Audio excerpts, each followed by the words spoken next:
I've been a member of the Saco Fire Department since 1978, and that was, I guess, in high school when I joined the fire department, and that was probably the beginning of my desire to become a member. We're the primary advocate for fire and life safety issues for those who live, work, and visit Saco.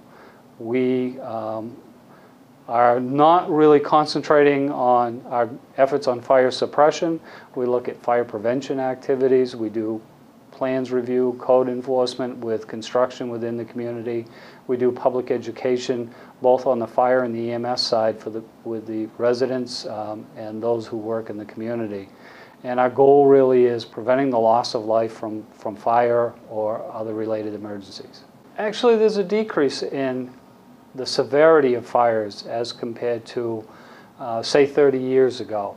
A lot of that is due to public education. A lot of what we do here is fire prevention and public education.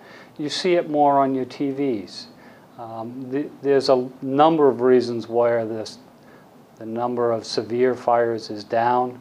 It's people's awareness, and that is credited a lot to what we do in the fire service for public education and fire prevention.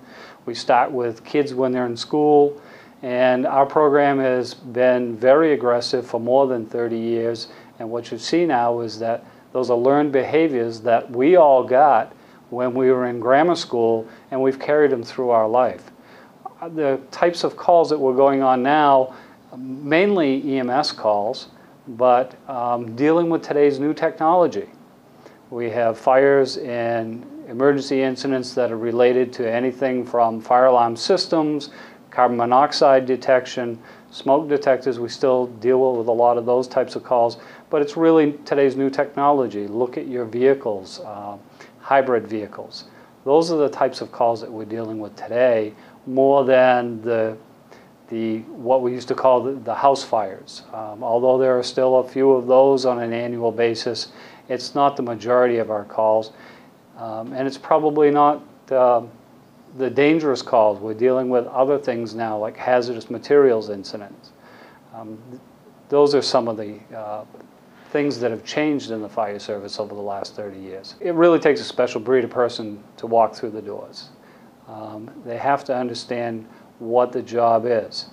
The job is helping someone at what turns out to be one of the worst days of their lives, whether it's for a sick family member or for a fire or a rescue situation. People that come through the door, it almost has to be in their genetic makeup to want to run into a burning building when everyone else is running out, to want to get into the middle of a bad car accident, when put themselves at a danger to help others. The new building has been a great improvement over the Thornton Avenue location. In all honesty, it was tough to take. A lot of us, myself included, enjoyed the old building and the history that was in the old building. It was tough to make the move, but now that we're here, we realize how beautiful the building is, what the building has to offer for us. The working conditions are so much better. People enjoy coming to work on a daily basis now. We continue to change almost daily, yearly, through the budgeting process. The areas that we need to stay on top of are emergency medical services. As the population grows older, the need for emergency medicine is greater, and we've advanced our skills. We're primarily a paramedic level force now.